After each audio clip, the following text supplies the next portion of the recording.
The meeting room felt like a trap the moment I walked in. My boss, Greg, was sitting there with this twisted little smile, the kind you see when someone's about to enjoy hurting you. 6 years of working my tail off, 6 years of proving myself over and over again, and I thought this was finally it, my promotion to senior director. Natasha, he said, not even bothering to stand up. I've got some news about the promotion we discussed. My heart started racing. This was supposed to be my moment. We've decided to go in a different direction. Someone more suitable emerged for the position.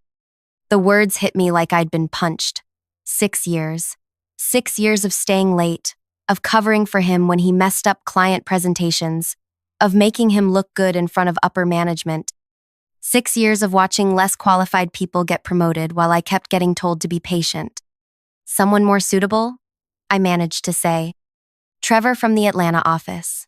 Fresh perspective, you know. Sometimes you need someone who isn't so embedded in the old ways of doing things. Trevor, the guy who'd been with the company for 8 months. The guy I'd had to correct 3 times in our last video call because he didn't understand our client retention strategies. But I didn't scream. I didn't cry. I didn't even let my face change expression. Because in that moment, sitting across from Greg as he basically told me I wasn't good enough after everything I'd given this company, I remembered something very important, something he had no idea I knew. Before I dive deeper into what happened next, could you please take a few seconds to tell me in the comments where you're listening from? Because I want to know where my story is reaching across the world. And please hit that like button and subscribe if you want to hear how this all plays out. Because trust me, you're not going to believe what I did next. See, what Greg didn't know was that for the past 6 years, I'd been paying for his mother's care at Sunrise Manor, the nicest assisted living facility in our city. $4,000 every single month, automatically debited from my personal account. How did this start? Pure accident. About 6.5 years ago, I was helping Greg organize his office because he'd asked me to handle some personal filing while he was out of town. I opened what I thought was a client invoice, but it was actually a letter addressed to him from Sunrise Manor. Final notice. His mother's account was 3 months behind, totaling $12,000, and they were threatening to discharge her if payment wasn't received within 7 days. I shouldn't have read it, but once I saw the words final notice and discharge, I couldn't stop myself. The letter went on to explain that Mrs. Patterson would need to be transferred to a state-funded facility if the family couldn't meet their financial obligations. That evening, I did something probably crazy. I called Sunrise Manor pretending to be from a financial assistance program, asking about their anonymous donor options. Turns out they had a whole system set up for families who wanted to quietly help with residents' care costs. Rich people guilt money mostly. I set up an automatic payment system that same week. $4,000 every month, listed as coming from an anonymous benefactor in their system. I never planned to tell Greg. I figured it was insurance, something I could use if I ever needed leverage. But here's the thing that made it all so perfect. Greg never knew the payments had stopped when his account went delinquent. He thought the facility was just being patient with him while he figured out his finances. When the anonymous payments started showing up, covering his mother's full monthly costs, he was told simply that a generous donor had chosen to help. And Greg? He took full credit. I watched him for 6 years, telling everyone who would listen about how he was sacrificing to take care of his aging mother, how he was working extra hours to afford her care, how proud he was to be the son who stepped up when family needed him. He even got teary-eyed at the company holiday party last year, talking about how his mother always told people what a wonderful provider he was. His mother, meanwhile, had no idea about the anonymous donor. As far as she knew, Greg was paying every penny of her care costs. She bragged about him constantly to the other residents, to the staff, to anyone who would listen. "My Gregory worked so hard to keep me here," she'd say. "He's such a good boy, making sure his mama is comfortable." The irony was beautiful. Greg was genuinely stressed about money. I could see it eating at him. He'd complain about being stretched thin, about how expensive everything was getting, about how he worried constantly about being able to afford his mother's care long term. He had no idea that the financial pressure he thought he was under had been lifted 6 years ago by the same employee he kept passing over for promotions. But that Tuesday morning, sitting in that meeting room, listening to him tell me I wasn't suitable for advancement, something shifted inside me. The insurance I'd been carrying all these years suddenly felt like it was time to cash it in. I looked at Greg with his smug little expression and said, "I understand completely. Trevor sounds like a great choice." "I'm glad you're taking this so well," he said, actually sounding surprised. "Some people don't handle disappointment with such professionalism." "Oh, I've learned a lot about professionalism working here," I told him, "especially about how important it is to be honest and transparent about your contributions." He nodded like he'd given me some profound wisdom. "Exactly. That's the kind of mature attitude that'll serve you well in your current role." Current role. Like I should be grateful to keep doing the same job I'd been overqualified for since year 2. I shook his hand, thanked him for his time, and walked back to my desk. Then I opened my laptop and navigated to my bank's website. The automatic payment to Sunrise Manor was scheduled to process the next day of $4,000, like clockwork, like it had been for 72 months straight. I stared at that payment screen for about 30 seconds, thinking about Greg's mother telling everyone what a devoted son she had, thinking about Greg accepting praise for sacrifices he'd never made, thinking about someone more suitable getting the job I'd earned. I clicked Cancel Automatic Payment. Then I called Sunrise Manor's billing office. "Hi, this is regarding the anonymous donor account for Mrs. Eleanor Patterson in room 247. I need to terminate the monthly contributions effective immediately." The billing clerk was very understanding. "Anonymous donors change their circumstances all the time," she explained. They'd send a courtesy notification to the family that the assistance had ended, just so there wouldn't be any surprises when the next bill came due. "When should they expect to receive that notification?" I asked. "We typically send those letters on Fridays, so the family has the weekend to process the information before having to make any immediate decisions." Perfect. It was Tuesday. That gave me exactly 3 days. I spent those 3 days working normally, attending meetings, responding to Greg's requests with the same efficiency I'd always shown. He seemed pleased that I wasn't being difficult about the promotion situation. Wednesday, he even complimented my work on a client presentation, saying things like this were exactly why he valued having me in my current position. Thursday, he sent an email to the whole team about how important it was to support Trevor's transition into the senior director role, and how he knew everyone would show the same dedication and teamwork that had made our department so successful. Friday morning, I arrived at work early and spent some time organizing my desk. I had a feeling things were about to get very interesting. Around 11 o'clock, Greg's office phone rang. Then it rang again, and again. By noon, he was pacing behind his glass office walls, holding what looked like a very intense conversation. I couldn't hear the words, but his body language was getting more agitated by the minute. Friday afternoon, he left early without saying goodbye to anyone. Monday morning, Greg looked like he hadn't slept in days. His usually perfect hair was messy, his shirt was wrinkled, and he kept checking his phone every few seconds. He barely made eye contact with anyone during our weekly team meeting. Tuesday, I was at my desk reviewing quarterly reports when Greg appeared beside me. Not at my desk, not in my cubicle space, but literally right beside my chair, close enough that I could smell his cologne and see that his hands were shaking slightly. "Natasha," he said, and his voice sounded strange, tight. "I need to ask you something, and I need you to think very carefully before you answer." I looked up at him with what I hoped was an expression of polite curiosity. "Of course, what's on your mind?" "The anonymous donor who's been helping with my mother's care at Sunrise Manor. The payment stopped last week, and He paused, running his hand through his hair. "I need to know if you know anything about who that person might be." This was the moment I'd been waiting for. 6 years of preparation had led to this exact conversation. "Anonymous donor?" I said, tilting my head slightly. "I'm not sure I understand what you're asking." "Someone has been paying $4,000 a month toward my mother's assisted living costs for the past 6 years. The facility won't tell me who it is because of privacy policies, but the payments just stopped, and my mother is going to be transferred to state care by Friday if I can't come up with the money. The desperation in his voice was perfect. Not just panic about the money, but something deeper. The realization that everything he'd built his identity around was crumbling. "That's a lot of money," I said sympathetically.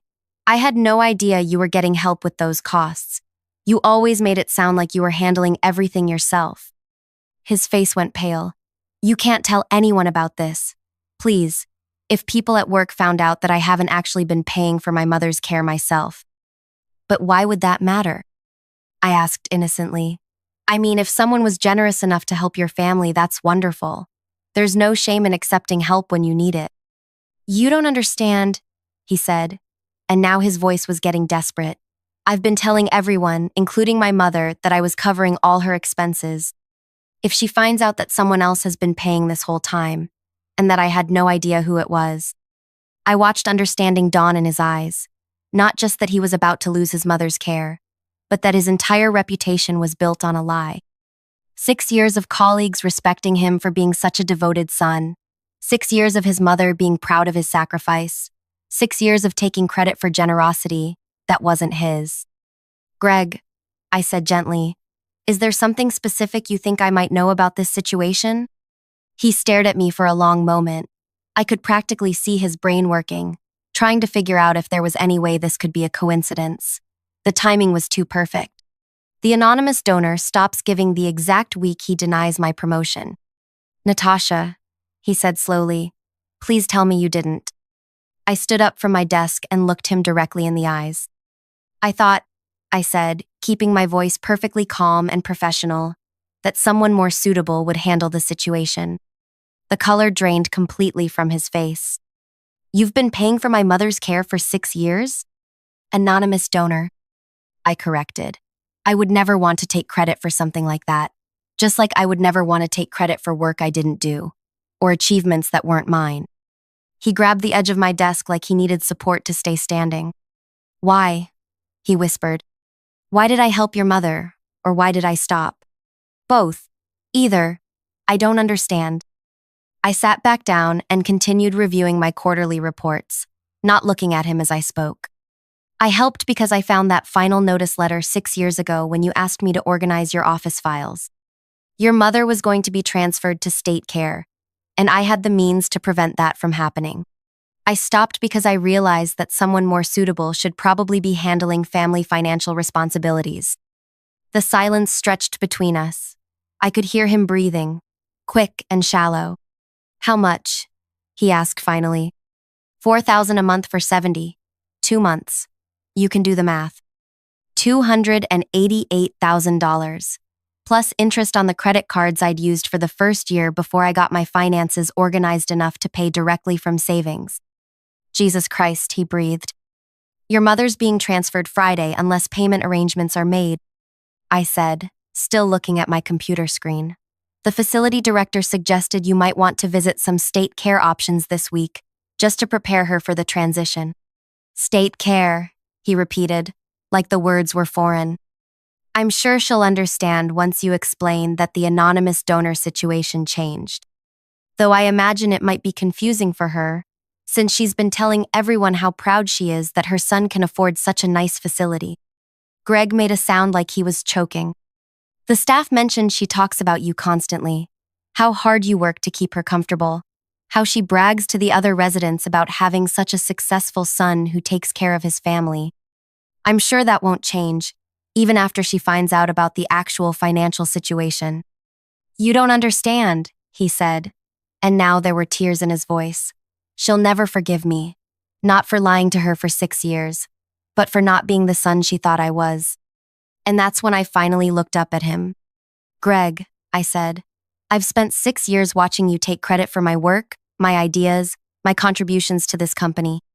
I've watched you accept praise for sacrifices you never made and achievements you never earned. I've watched you build a reputation on foundations that weren't yours." His legs seemed to give out and he sank into the chair beside my desk. "But I never knew," he said weakly. "I never knew you were paying for her care." "That's what makes it so perfect," I told him. You built your entire identity as the devoted son on something you had no control over. Just like you've built your management reputation on work you didn't actually do. The realization was settling over him now, the full scope of what was happening. Not just the immediate crisis with his mother's care, but the complete destruction of everything he'd used to define himself. "What do you want?" he asked finally. "I don't want anything, Greg. I wanted that promotion, but you made it very clear that someone more suitable was available." "The promotion," he said, understanding finally clicking. "You could have told me. Any time in the past 6 years, you could have told me what you were doing. And what would you have done? Given me a raise? Promoted me? Or would you have found a way to make it about how generous and forward-thinking you were as a manager, having an employee who cared so much about company family values?" He couldn't answer because we both knew the truth. "Your mother has 4 days," I said, turning back to my computer. "I'm sure someone suitable will figure out a solution." Greg sat there for another minute, staring at me like he was seeing me for the first time. Then he stood up slowly and walked back to his office. I watched him through the glass walls as he sat at his desk with his head in his hands. But this was just the beginning, because what Greg didn't realize yet was that his problems were about to get much, much worse. That afternoon, I heard Greg on the phone with multiple people. First, what sounded like his bank, asking about emergency loan options. Then, someone who was probably his mother, his voice getting higher and more strained as the conversation went on. By 4 o'clock, he was calling assisted living facilities, asking about payment plans and financial assistance programs. Wednesday morning, Greg looked worse. His usual confidence was completely gone, replaced by this frantic energy that everyone in the office was starting to notice. During our team meeting, he kept losing his train of thought mid-sentence and checking his phone under the table. "Everything okay, Greg?" asked Miranda from accounting.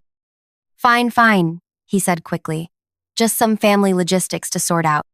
But it wasn't fine, and it was about to get so much worse. Thursday around lunchtime, I got a call at my direct line from someone I wasn't expecting. "Is this Natasha Chen? This is Patricia Williams from Sunrise Manor's administrative office." My heart started beating faster. "Yes, this is Natasha.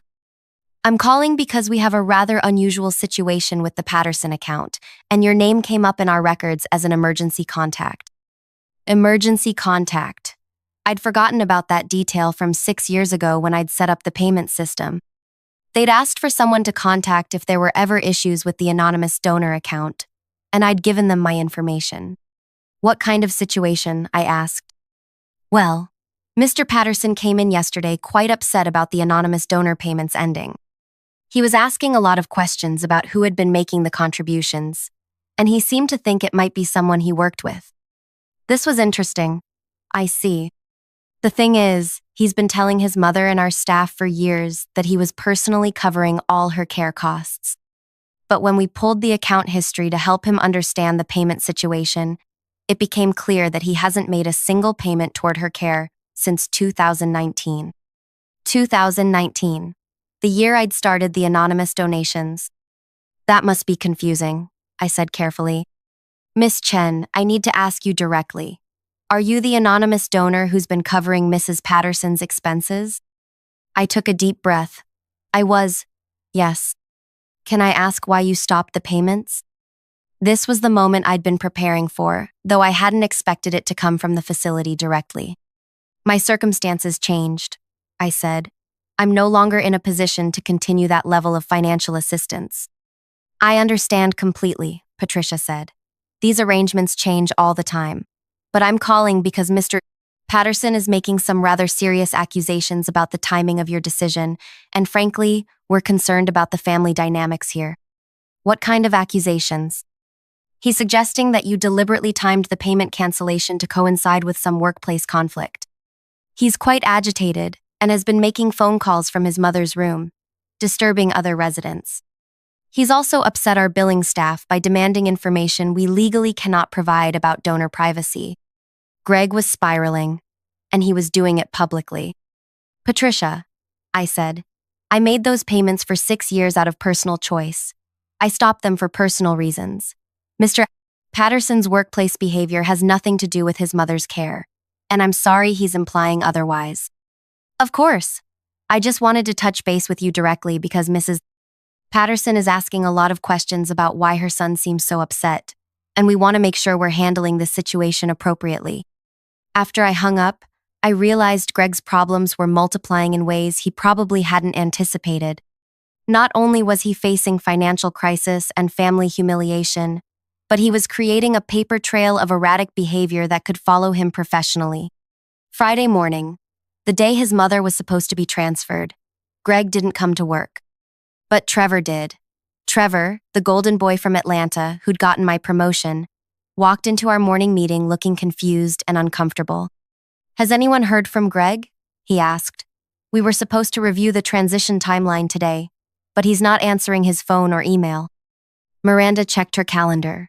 He didn't put anything about being out of office on the shared schedule. "This is weird," said Kyle from our development team. "Greg never misses meetings without notice." I said nothing, but I was wondering what was happening at Sunrise Manor. Had Greg managed to come up with the money? Had his mother been transferred? Was he dealing with the fallout of 6 years of lies finally coming to light? My question was answered around noon when my desk phone rang again. "Natasha? This is Patricia from Sunrise Manor again. I'm sorry to bother you, but we have a situation that requires some clarification." "What's happening?" "Mrs. Patterson's transfer was supposed to happen this morning, but Mr. Patterson showed up with a cashier's check for $12,000, enough to cover the immediate debt and buy some time. However, there's been an incident." "What kind of incident?" "Mrs. Patterson apparently overheard her son arguing with our billing director about payment histories and anonymous donors. She became very upset and demanded to know what was being discussed. When Mr. Patterson tried to explain the situation to her." Patricia paused, and I could hear voices in the background. "Let's just say Mrs. Patterson is not happy about learning that someone else has been paying for her care while she's been bragging about her son's financial support for the past 6 years. Oh no, this was going even worse than I'd expected.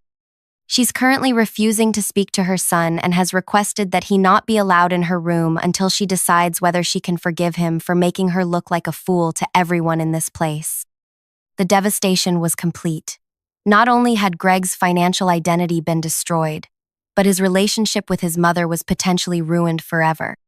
"Patricia, I never intended for Mrs. Patterson to be hurt by this situation," I said, and I meant it. "I genuinely just wanted to help when I started making those payments." "I understand, and please don't feel responsible for the family dynamics here. But there is one more thing I need to mention. Mr.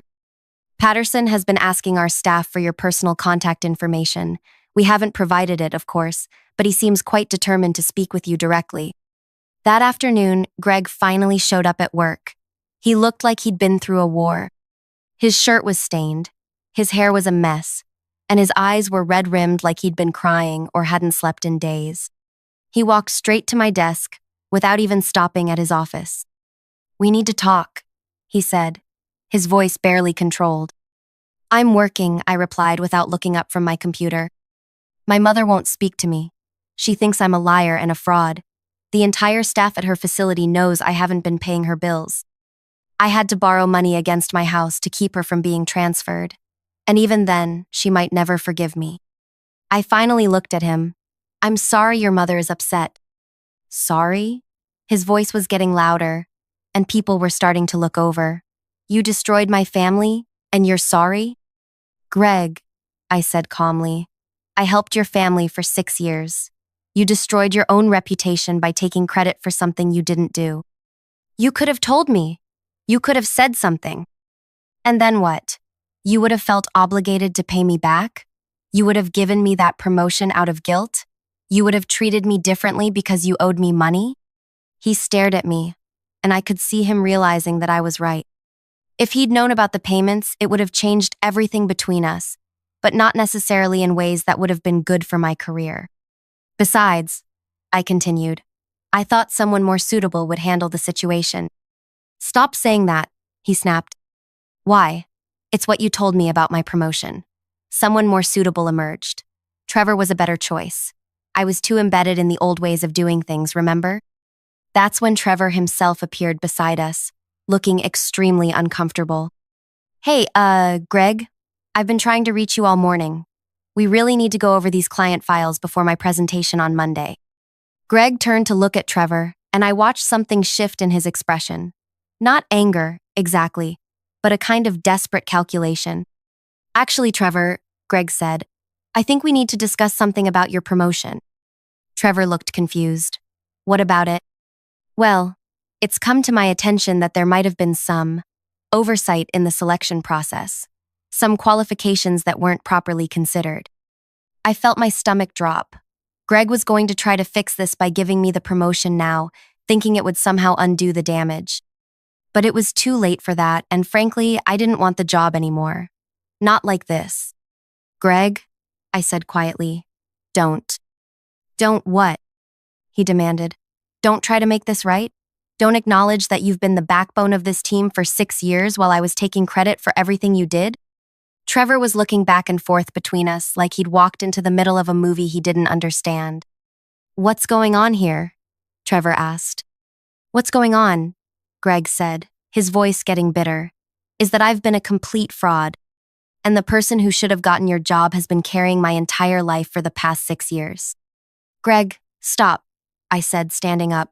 People were really staring now, and this was getting out of hand. No, I won't stop, he said, turning to address the whole office. Everyone should know what kind of manager I've been. Everyone should know that Natasha has been doing half my job while I took all the credit, and that she's been paying for my mother's medical care while I let everyone think I was some kind of devoted son.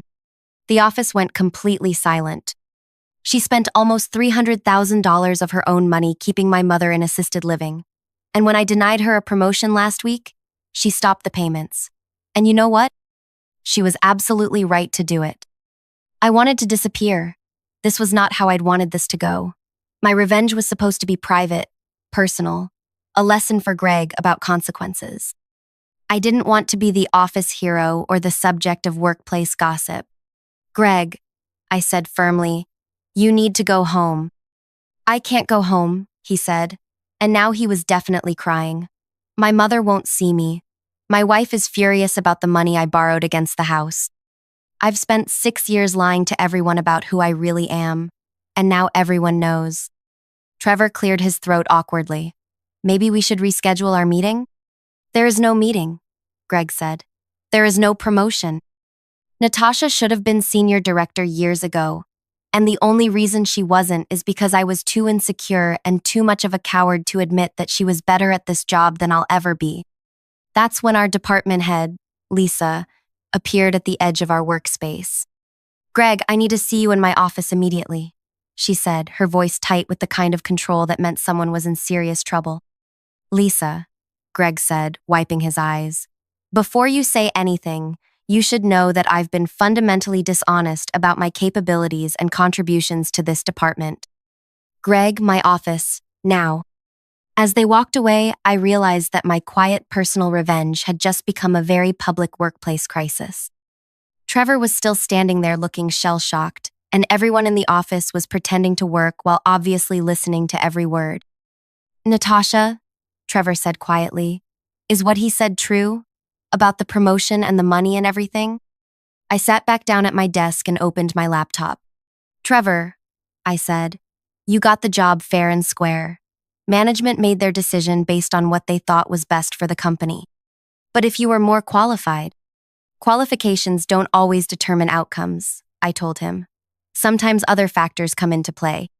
He stood there for another minute, clearly wanting to ask more questions, but I kept working and eventually he walked away. 20 minutes later, Lisa came back without Greg. Natasha, can I see you privately? We went to the small conference room, and Lisa closed the door. I need you to tell me what really happened here, she said. So I did. I told her about finding the letter, about the anonymous payments, about Greg taking credit for his mother's care while genuinely believing he was financially struggling. I told her about the promotion decision and my choice to stop the payments. You paid almost $300,000 for your boss's mother's medical care, Lisa repeated slowly. I did. For 6 years. Yes. And he never knew. Not until this week. Lisa leaned back in her chair. Natasha, this is the most complicated workplace situation I've ever encountered. I understand if there need to be consequences, I said. I know my actions created a conflict of interest, even if Greg didn't know about it. Consequences? Lisa looked at me like I was crazy.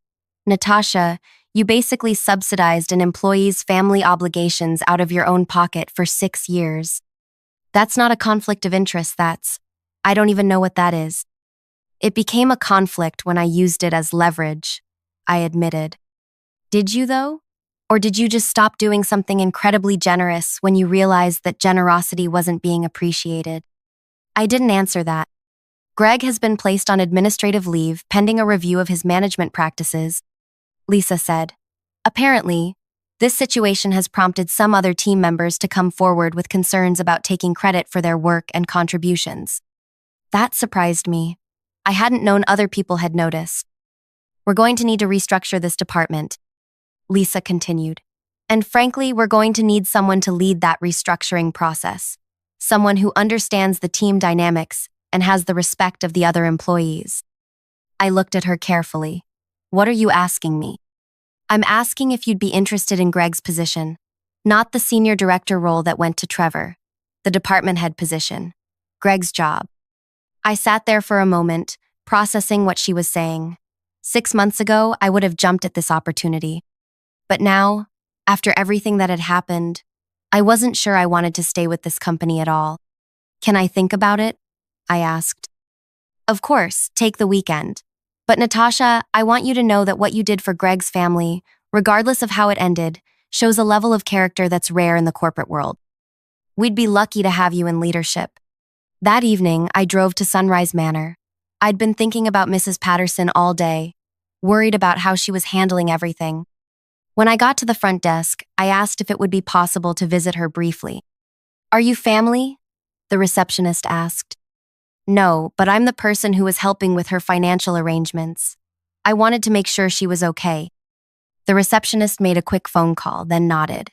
Room 247, but please keep it brief. She's had a difficult day. I knocked softly on Mrs. Patterson's door and heard a weak, "Come in." She was sitting in her chair by the window, looking smaller and older than I'd expected. When she saw me, her eyes widened slightly. Are you the girl who was paying for my care?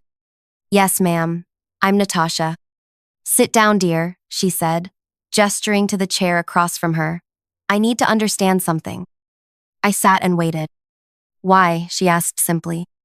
I found a letter saying you were going to be transferred to a less comfortable place, I told her. I had the means to prevent that, so I did. For 6 years. Yes, ma'am. And my son never knew. No, ma'am. She was quiet for a long time, looking out the window. He's a good boy, she said finally. Not perfect, but good. He just wanted everyone to think he was better than he really was. I know, I said. Are you angry with him? I thought about that. I was, but mostly I'm just disappointed. He made you feel small, she said, not asking.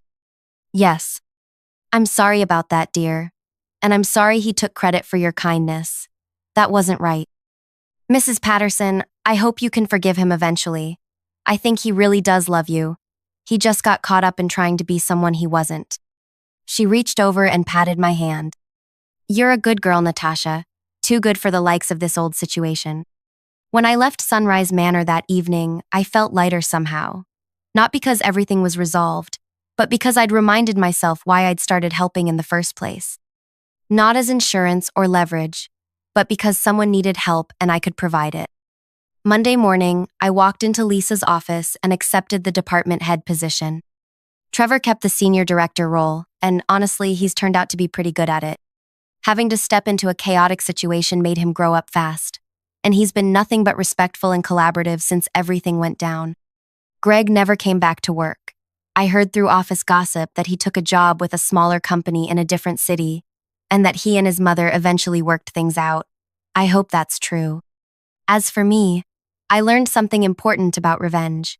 The most powerful kind isn't about destroying someone else. It's about stopping your own participation in something that doesn't serve you.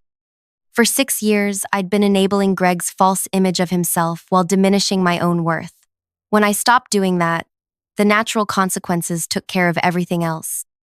Sometimes the best revenge is just stepping back and letting people face the reality they've created for themselves. If this story resonated with you, I'd love to hear about it in the comments. Have you ever been in a situation where you were undervalued despite everything you were contributing? How did you handle it? And please, hit that like button and subscribe if you want to hear more stories like this one. Sometimes the most unbelievable things that happen to us are the ones that are completely true.